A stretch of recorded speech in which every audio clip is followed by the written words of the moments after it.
Kelly, thank you. Well, tonight we have an update on an original story that we first told you about in February.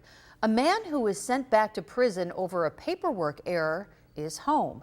2 on Your Side's Claudine Ewing has followed this story from the start, and she has the update for us tonight.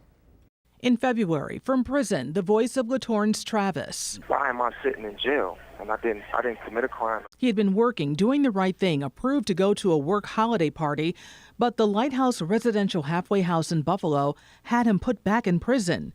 A halfway house worker put in a notarized statement that it was approved by a case manager that he could go to that party.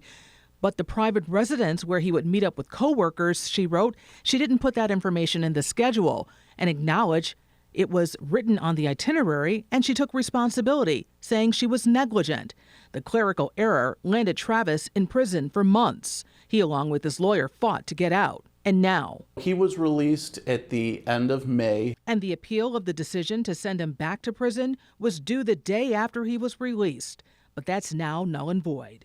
When you go back and look at this case, should he have even gone back to prison? Based on what I know, he never should have. A clerical error led him back to prison? It really was. Although he is out, has anyone truly been held accountable? I don't know that. All I know is that my client is released, which was obviously the goal. What needs to happen to fix the system? I'm hoping that somebody did look at this and there's something administratively that's put into place that has a review of disciplinary matters at the halfway house. In other words, if a person is accused of doing something that gets them kicked out of a halfway house and they're strongly saying they didn't do it and they have evidence that says they didn't do it, then somebody other than the person that's essentially accusing them at the halfway house should be allowed to independently look at that.